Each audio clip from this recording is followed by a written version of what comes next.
Okay, so have you ever had like that moment where you're, working on something important, you're really in the zone, maybe asking ChatGPT to do its thing, generate some content or answer a question, and then suddenly, poof, Yeah. nothing. Yeah. I know exactly what you mean. It's like that sudden silence when you're so used to those instant responses from it. And honestly, a little concerning when you think about how much we rely on this tech these days, you know?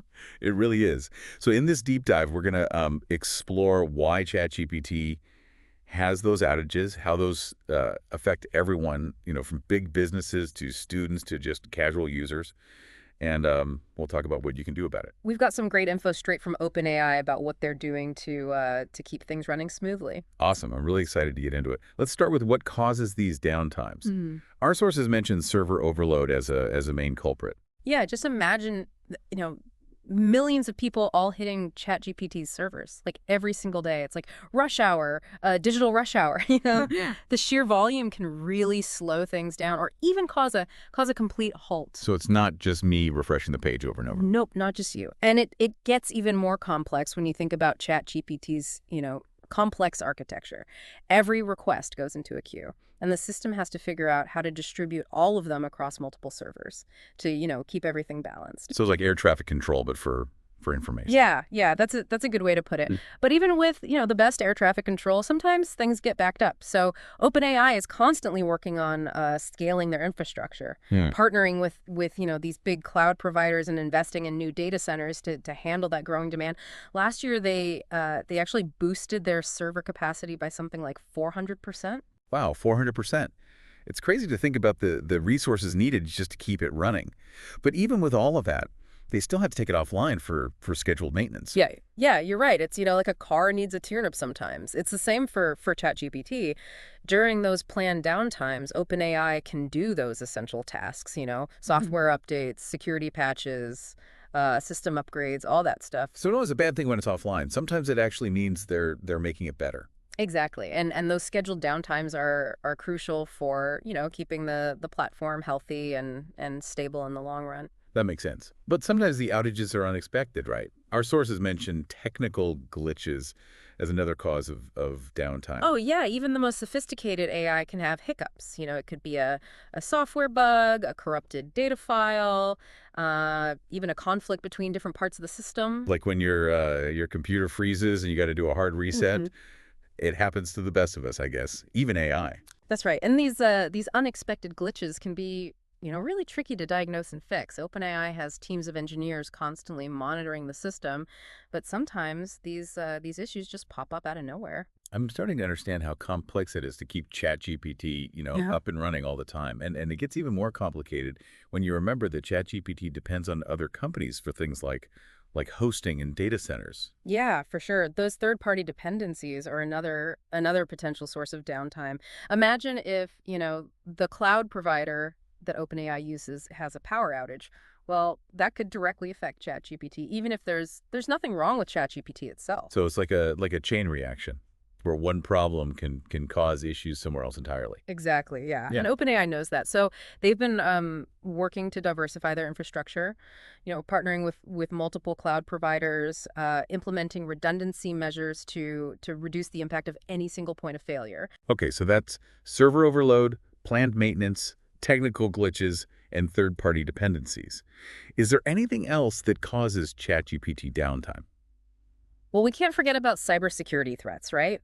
Hackers are constantly looking for vulnerabilities, and ChatGPT is definitely a target. So it's a constant game of cat and mouse with OpenAI trying to stay one step ahead. Yeah, exactly. And sometimes to prevent, a major attack or a data breach, they might have to take ChatGPT offline for a bit.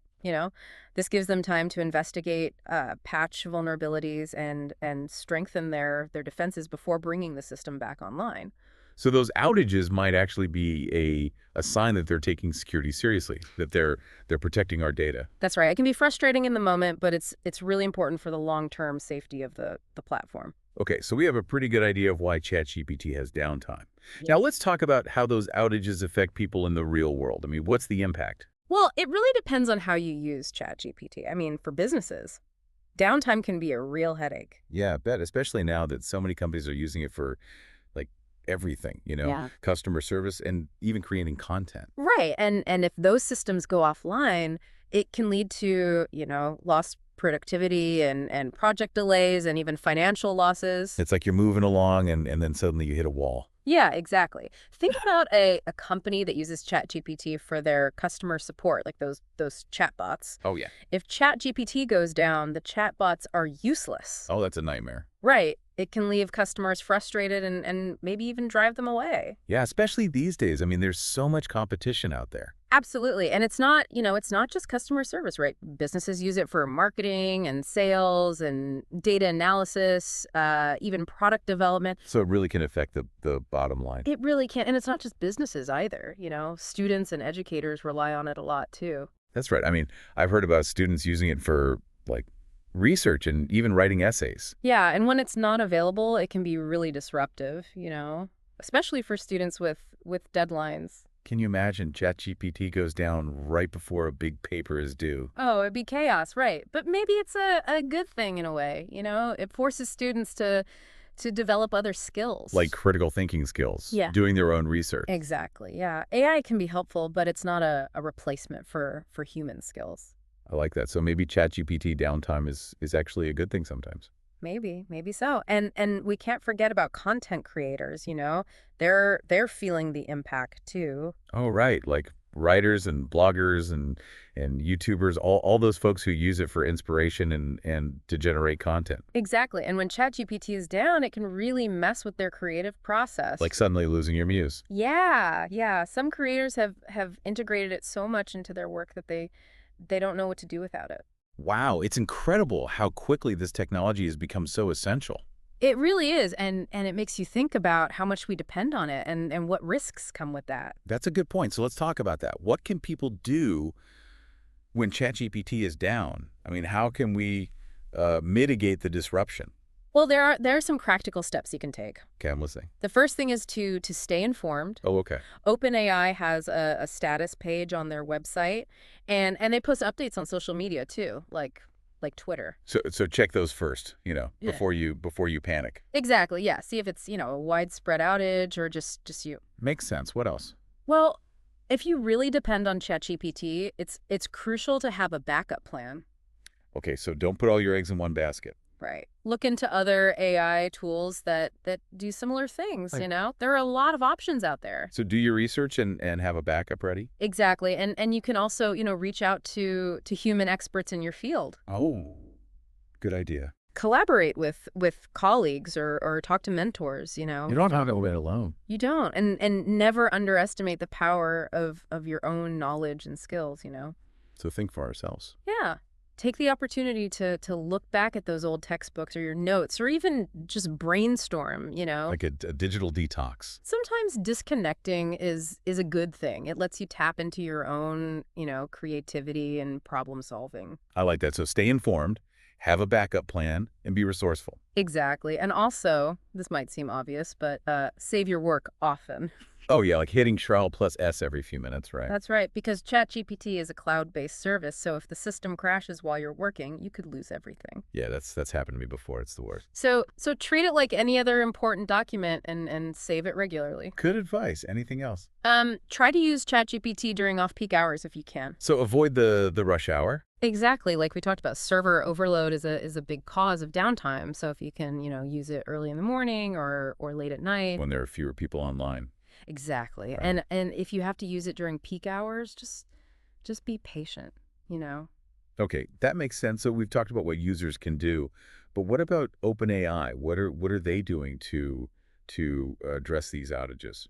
Well, they're working on it from a lot of angles, that we talked about them scaling their infrastructure, but they're also investing in advanced monitoring and predictive analytics. So they're using AI to monitor AI. You could say that, yeah. Wow. They're developing these sophisticated systems that can analyze all this data from ChatGPT, like its Yeah. usage patterns and server performance, and they're using that to try and find problems before they happen. Wow, that's really interesting. It is. It's a really complex field. So they're not just throwing more servers at the problem. No, they're trying to make the server smarter. Got it. So they're scaling, monitoring, optimizing, and we talked about security too, right? Right. They're always refining the software and making it more secure. And they're listening to users too, right? Absolutely. Yeah. They want to know what needs to be improved.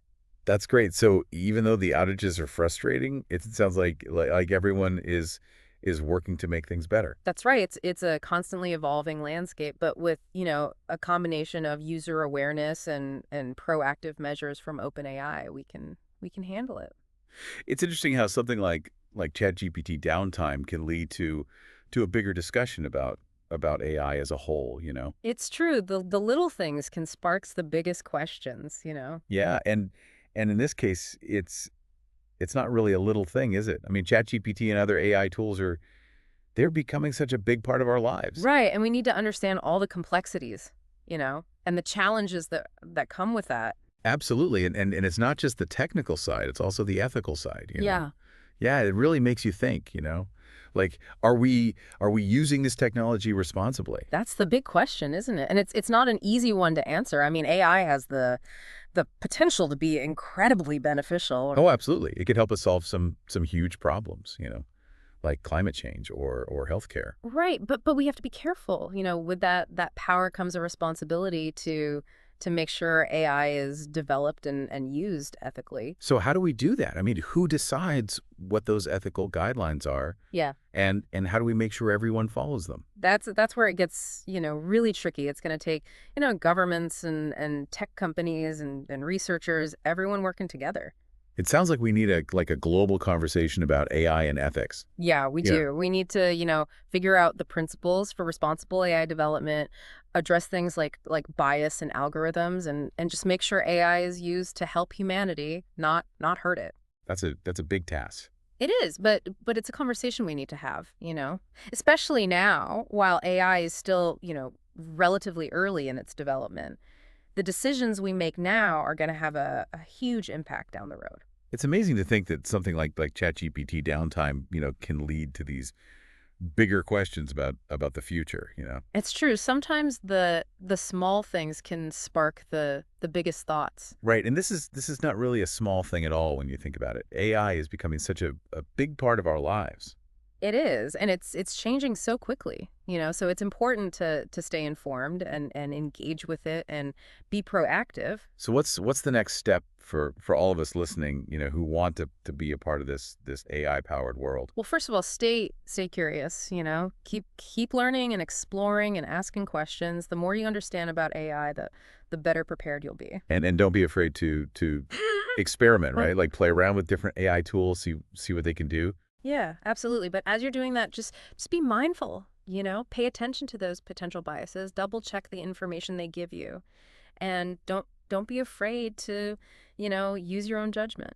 So it's about finding that balance, right, between embracing the power of AI and still thinking for ourselves. Exactly. And remember, the future of AI is not set in stone. It's something that we're all creating together through our choices and our actions. That's a great point. So to wrap things up, let's leave our listeners with something to think about. Okay. If AI is really a reflection of our own values and our hopes for the future, what kind of future do we want to build? What role do we want AI to play?